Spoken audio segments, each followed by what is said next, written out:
Friends, colleagues and listeners, here we are, brand new year, 2025. My God, how things are flying by, and it certainly flies faster the older you get.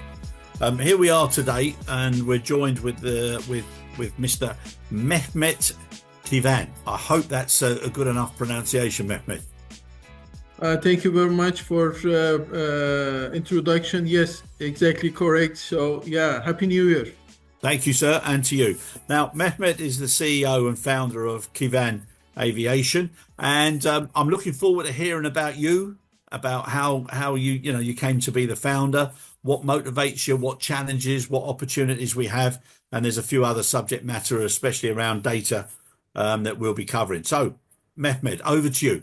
How did you get into the aviation sector, and what made you or what inspired you to start your own business? Yeah, the very important, good question lead me to these difficult days, actually, let's say, because sometimes I thought that life could be more easier than what I'm doing today. But let me tell you that once I finish my university in aviation industry, I joined as avionic engineers to the airlines and started working with the airlines as a position as avionic engineer. So you are pretty familiar more than me that avionic engineers are dealing with the cockpits, Yeah. with the screens, with the avionics, with the computers, and so on. And one of my responsibility during these years was dealing with the updates of the system, avionic systems. And I was responsible to make sure that the systems, cockpit devices, and flight management systems updated with the recent data. And that was the time that I engaged with the communication to get this data and to subscribe through the different departments that we had in different airlines with the source provider. And I feel, I'm talking on myself as a customer, I feel the gaps inside the market. What was the gaps? What was the issue in front of the customer requirement, and how sometimes difficult to get things done. Sometimes it's very easy. So I collected lots of notes for myself about the environment of this business. And then I decided to work and find a solution for these difficulties, which is these were today, you also explained the data. It's a very crucial role. So we all knows that aircraft without data either cannot fly, and they are in a limited category.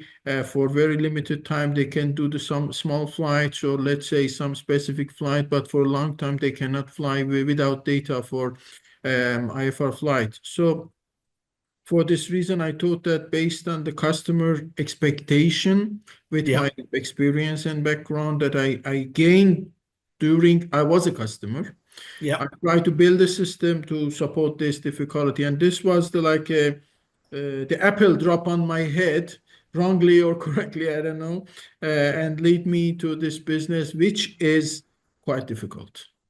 Yeah. I've not met anybody who said everything was smooth and silky, but what amazes me is, when you talk to people and you meet people and you think, what was that moment that they thought to themselves, right, I have to now provide a solution?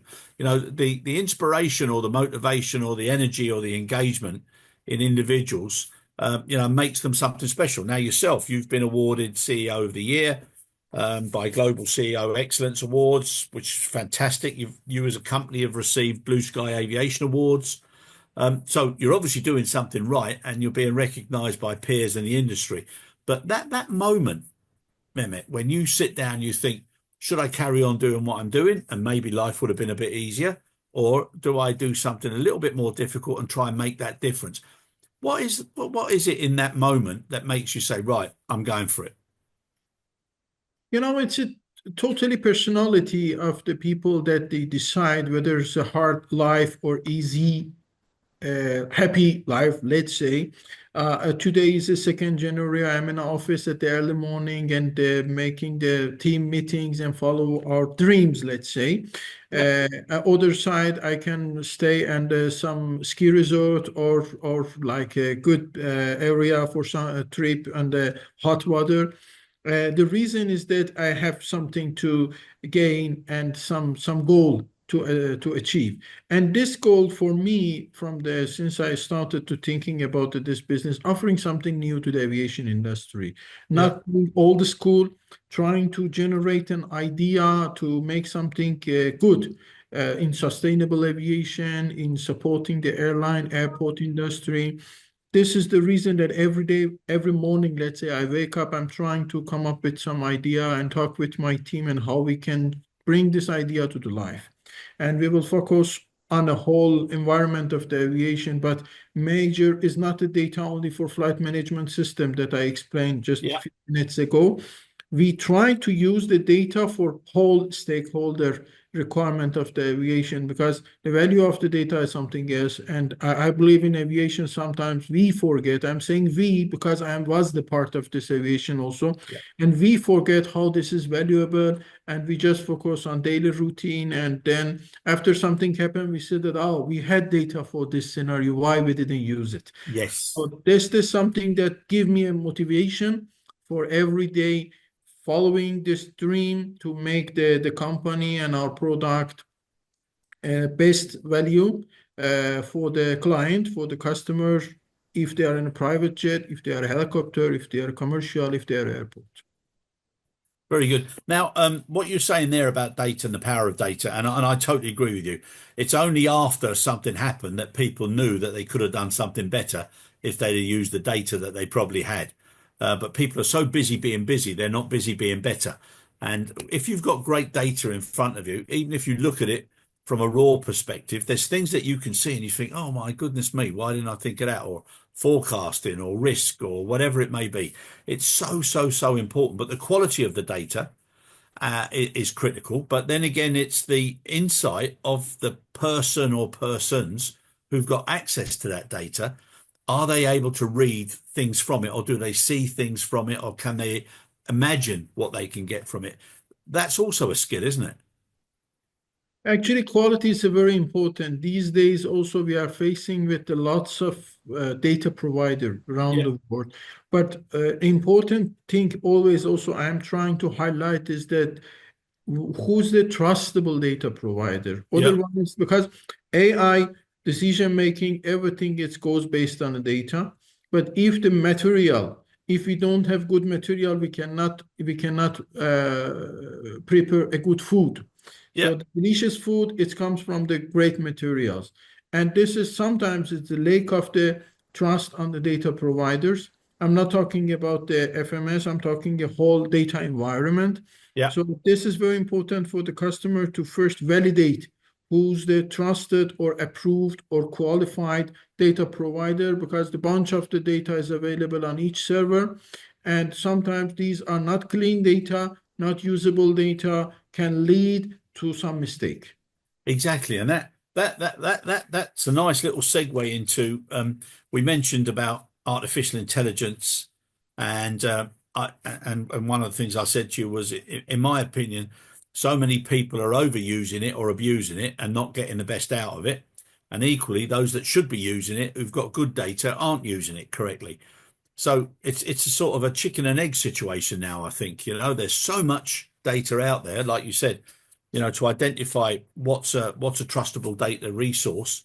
It's difficult, huh?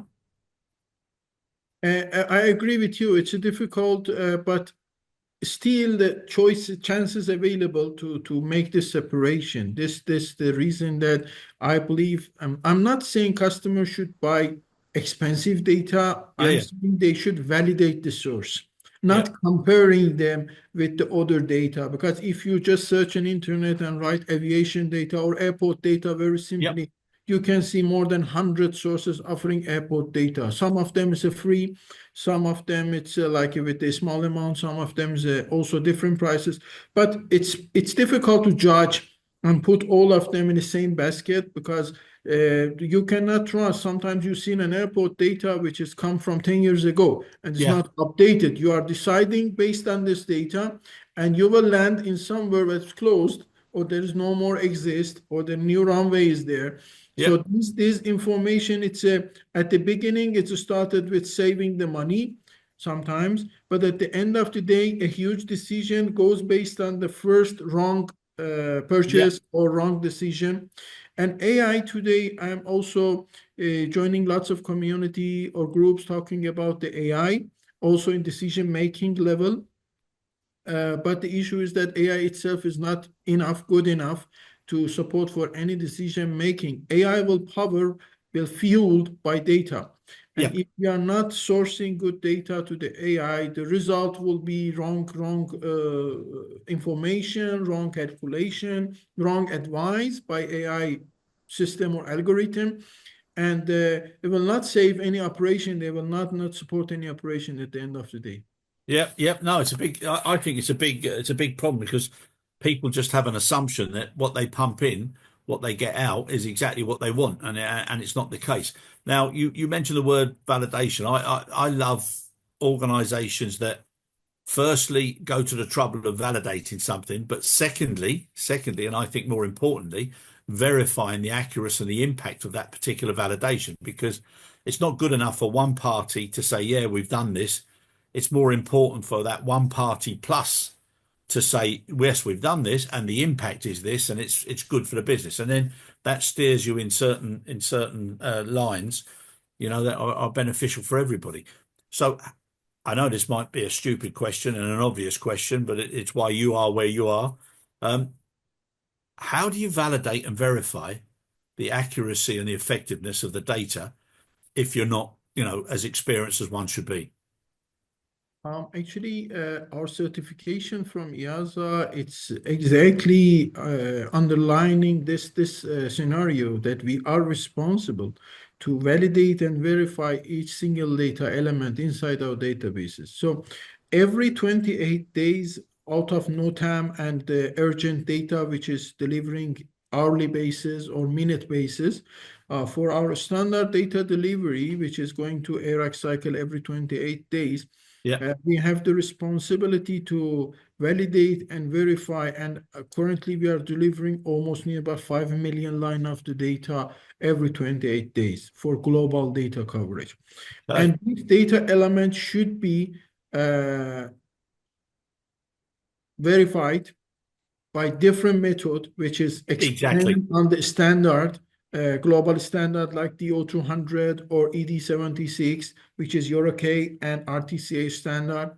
Also validated accordingly, and European regulation, it's also ask us to make sure that this process, including with the validation and verification, is to take place by quality and competent people inside the group. Also, we having the tools, software tools that out of people review, because 5 million, it's not possible to do it by manually Of by the course. people. So we need also to implement, and we did this infrastructure few years ago in terms of the software, that we are validating and verifying the data by different acceptable method from the authority Yeah. in 5 different level of the control checks. So when this 5 level is finished, we are sure that there is no error remaining to the data. If there is a communication required to make a correction with the government or state of the issuing authority, is done by our team. So we have like a group of people that every day communicating with the authorities, because we are collecting the data from the Yeah. authorities, 195 countries. So one group, just they are responsible to communicate and find the error, report the error, get the corrective action, and make sure that the data that you are seeing, it's valid, correct, verified, is there, everything is, because you are using this data for your landing purposes. So if the Yeah. landing point is not correct, this means that you will land in grass or somewhere out of a port. So this should be verified, validated, also should be matched with the aircraft category that you are using. If you are using a fighter aircraft, your category is different. Your Yeah. speed should be different. If you are using civil aircraft, Boeing, bigger 747 or something, this is different than Airbus 320. So these all categories should be validated also. Okay. And can I ask you something? Obviously, when you go through the process of validation and verification, I think what lots of businesses do wrong is they have one part of their organization that validates something, and then people assume that that's correct. If they do it correctly, you've got the validation side, and then you've got, shall we say, a more independent verification. But to make sure that loop, and you were talking about, 5 levels of control cycles, Do you also do your own self-assessment? Some assessment we are depend to the foreign, let's say third-party company, which they are approved by the authority as well. Yeah. So we are under 8 different audited, external audited every year to make sure that our system, our quality system, our production system, it's all moving according to the regulation and according to the standard. Also, we have an internal team that they are also doing quality check on process, and we have another team that performing the process. So we will make sure that not 2 eyes and not 4 eyes. I'm talking about the 6 eyes now. That Okay. make sure that all process, all step by step of this process, it's validated, verified, and not because of our company regulation, based on international standard and regulation. So if there is a change happen to EU regulation, European one or FAA, immediately we are responsible to take the effect in our organization accordingly to make sure that what we are processing, what we are doing, it's according to the expectation and the rules.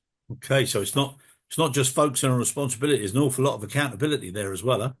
Exactly, because at the end of the day, we are the responsible, or maybe legal wise, I don't want to jump in that legal part. Yeah. Maybe the legal wise, we are not that much responsible, but professional wise, we are responsible about what we are delivering to the customer because they will use this data for their operation. They will use this data for their calculation and the safety measurement. So we feel ourselves responsible for whole this process to make sure that it's aligned with the best quality and the best level of the standard expectation. Yeah, no, no, it's hugely important, isn't it? And one of the areas that we're talking about is like obviously AI and various elements of support and forecasting and accumulating data to get the best action. But at the end of the day, our business, whilst it's supported by so much wonderful technology, it's still about people, practices, and performance. And one of the things I know you're focused on is performance management. So how do you see the benefits to the user in the performance category? Actually, let me tell you the difference of our performance calculation with maybe others that airlines or airport currently using, because I believe the main difference will talk itself. Right. In airport doing their own performance measurement, they are just seeing themselves as a point of calculation. Yep. If the airline doing for themselves, they see just their fleet, their calculation based on their fleet. So they are not seeing others. But we, as a third party, we can see everyone. Since we see everyone and we see all over the world, the report that we are generating is comparing different airline, Yep. comparing different airport, and the same scenario in different airport could be matter. I will give you an example. We experience a flight delay. And when you look on the reason, they said that, okay, the reason is because of ATC not give the green light to the pilot for starting the taxi. The result of what they called ATC delay, it was 35-minute engine running, staying on the taxiway, waiting for clearance.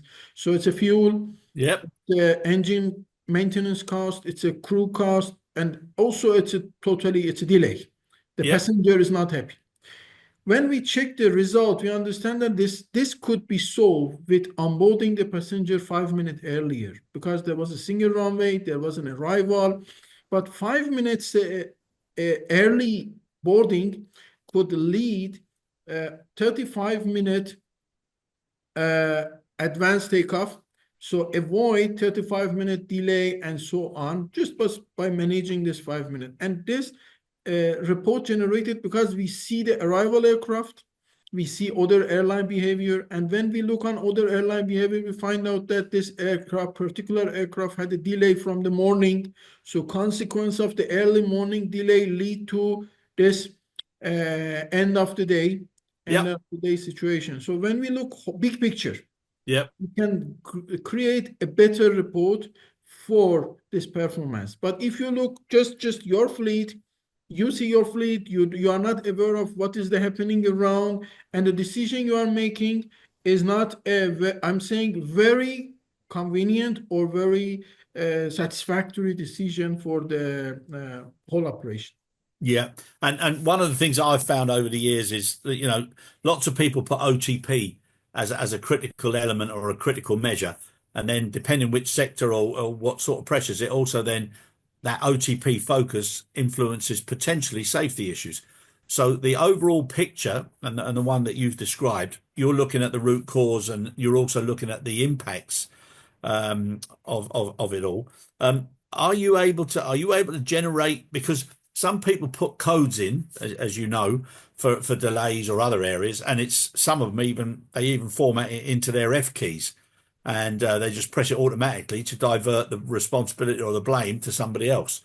Now, once you get all of that forecast and trends, and you've got the most obvious ones, it's almost like identifying the 12 most critical issues and the six worst performing, so that everybody can see where they are within those categories. Would that be correct?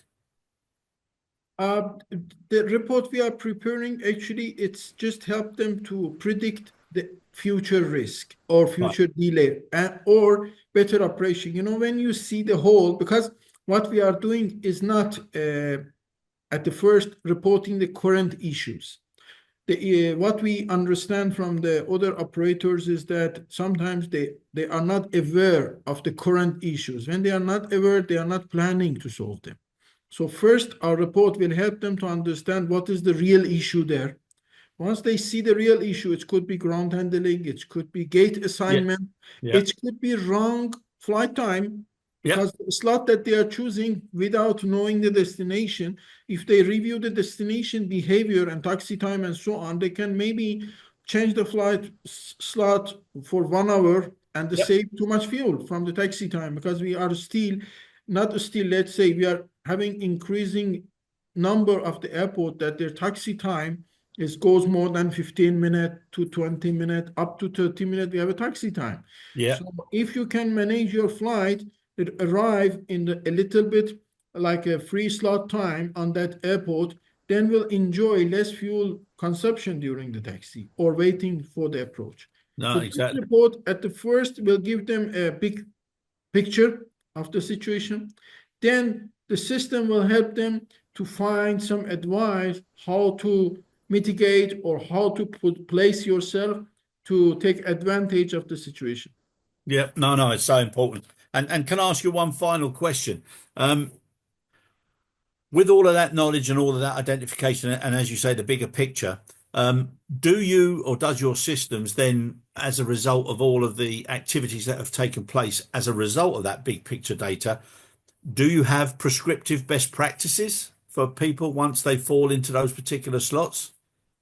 Exactly, yes. The result after this review, big picture review, the system will start to train itself Yeah. and start to come up with the idea, practices to reduce this issue. So that if you want to reduce this timeline or Yeah. improve your operation, you should do this and suggest some option. This is not limited to the airline, it's also for airport, for taxiway management, for slot management, gate assignment. So Yeah. this system have a two option for the airlines, for the airport, and for each of them, a system will come up with some suggestion and advice after knowing their whole operation.